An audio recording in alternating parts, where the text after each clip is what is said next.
자, 우리가 그러면 이 두 가지 현상을 구분지어서 설명을 해보도록 하겠습니다. 첫 번째, 공을 낙하시킬 때는요, 공을 낙하시킬 때는 속력이 일정하게 빨라지게 되는데요. 그때 그래프 그림은 다음과 같습니다. 이 그래프 여러분들이 반드시 기억해야 됩니다. 교과서 130쪽에 있는 그래프입니다.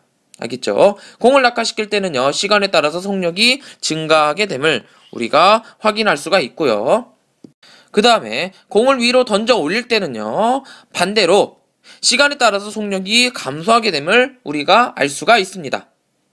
그렇다면 어떻게 해서 물체의 속력을 빠르게 할 수 있고 어떻게 물체 속력을 느리게 할 수 있는지 우리가 그것을 확인해 보도록 하겠습니다.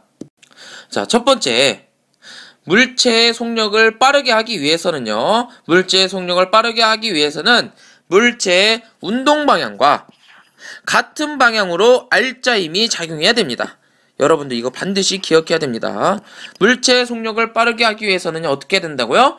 물체 운동 방향과 같은 방향으로 알짜임이 작용해야 된다. 뭐라고?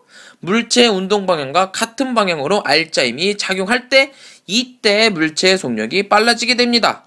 그때 힘이 F일 때랑 EF일 때랑 속력이 빨라지는 정도가 당연히 다르겠죠. 둘 중에 어디가 더 빨라질까요? 그렇죠. 우리가 상식적으로 생각했을 때는 힘이 EF일 때 훨씬 더 물체의 운동 속도가 빨라지게 된다. 우리가 그렇게 이야기할 수가 있겠죠. 교과서 131쪽에도 그림이 나와 있습니다. F와 EF일 때 속력 변화를 우리가 그림으로 확인해 볼 수가 있습니다. 이 그래프로 확인해 볼 수가 있는데요. 알짜임의 크기와 속력이 변하는 정도는 비례하게 되는데 이때 F를 했을 때 속력의 변화와 EF 했을 때 속력의 변화는 몇 배다? 2배 차이가 난다. 우리가 그렇게 이야기할 수가 있습니다. 그래서 우리가 다음과 같은 그래프가 됨을 확인할 수가 있습니다. 힘의 크기가 커지면 커질수록 속력의 변화가 커진다. 뭐라고? 힘의 크기가 커지면 커질수록 속력의 변화도 커지게 된다. 우리가 그것을 꼭 기억해야 됩니다. 이에 반면에 운동 방향과 반대 방향으로 힘이 작용할 때는요, 속력이 어떻게 될까요?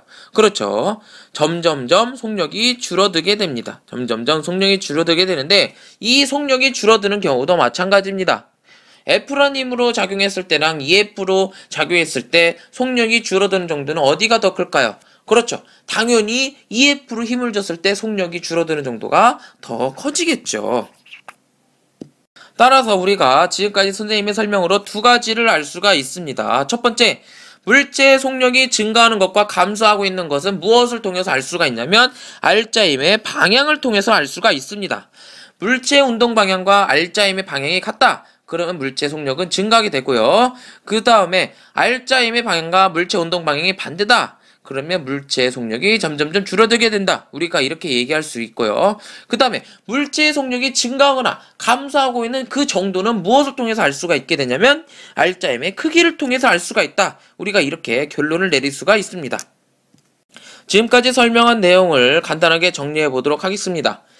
물체가 속력이 변하는 정도는 외부에 무엇이 있어야 되냐면 알짜임이 존재해야 됩니다. 이때 알짜임의 방향과 물체의 운동 방향이 같은지 반대인지에 따라서 속력이 커지는지 작아지는지 그게 달라지게 되는데요. 첫 번째, 물체의 운동 방향과 같은 방향으로 알짜임이 작용했을 경우에는 물체의 속력이 일정하게 증가하더라. 일정하게 증가한다.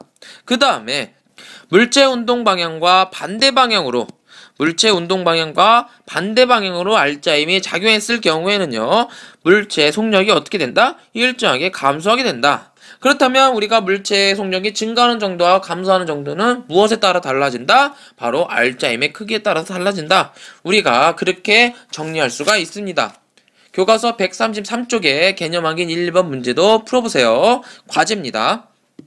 그 다음 우리 마지막입니다. 물체가 힘을 받았을 때 빠르기가 변하는 정도와 방향이 변한다. 우리가 이렇게 두 가지가 나눠진다고 얘기했는데 이제부터 물체의 운동 방향 변화에 대해서 같이 이야기해 보도록 하겠습니다.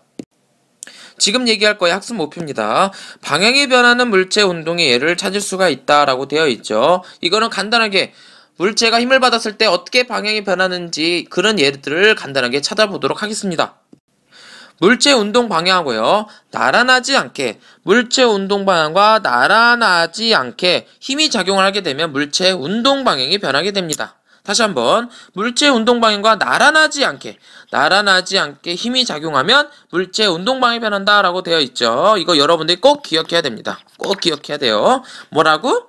물체 운동 방향과 나란하지 않게 힘이 작용하게 되면 물체 운동 방향이 변한다. 이때 물체에 작용하는 힘의 크기가 커지면 커질수록 운동 방향은 더 크게 변하게 됩니다. 그래서 우리가 두 가지로 나눠서 볼 수가 있게 되는데요. 작은 힘을 했을 때는 우리가 적게 꺾이는 것을 우리가 큰 힘을 했을 때는 더 많이 꺾이게 된다. 우리가 그렇게 이야기할 수가 있습니다. 방향이 변하는 운동의 예는 다음과 같습니다. 우리가 해머 던지기를 통해서요. 줄을 당겨서 해머가 월을 그리면서 운동하게 할 수 있고, 그 다음에 비스듬하게 위로 던진 농구공이 우리가 포물선을 그리는 운동하는 이런 운동도 방향이 변하는 운동의 예입니다. 거기에 축구 선수가 헤딩을 할 때 공이 날아오는 바람과 비스듬하게 힘을 주어서 방향을 바꾸는 이것도 또한 마찬가지로 방향이 변하는 운동의 예가 되겠습니다. 여러분 반드시 여기에서 기억해야 되는 게 있습니다. 만약에 물체가 운동 방향과 나란한 방향으로 힘을 주게 되면요. 속력이 변하게 되고요. 그 다음에 나란하지 않는 방향으로 힘을 주게 되면 물체의 운동 방향이 변하게 됩니다. 우리가 방금 전에 속력이 빨라진다든지 속력이 느려진다든지 이 속력이 변화를 주게 되려면 우리가 같은 방향, 반대 방향으로 힘을 줘야 된다. 우리가 얘기를 했었죠. 그런데 반드시 여러분 꼭 기억해야 됩니다. 이건 여러분들이 꼭 기억하세요. 방향이 변하는 운동을 어떻게 된다? 물체 운동 방향과 나란하지 않는 방향으로 힘을 받으면 물체의 운동 방향이 변한다. 이걸 여러분들이 꼭 기억해야 됩니다. 여러분 과제 교과서 135쪽에 개념 확인 문제 1번, 2번이 있습니다. 지금 개념 확인 문제 여러분들 지금 세 가지를 풀어와야 되죠. 첫 번째는 127쪽에 개념 확인 1번, 2번이 있고요. 그 다음에 두 번째 133쪽에 개념 확인 1번, 2번, 그 다음에 135쪽 개념 확인 1번, 2번이 있고요. 거기에 추가적으로 하나가 더 있습니다. 교과서 138쪽에서부터 141쪽까지 스스로 정리하기 대단한 마무리 문제를 풀어오도록 하세요. 여러분들 3단원 힘과 운동을 공부하는데 수고했습니다. 사랑해요.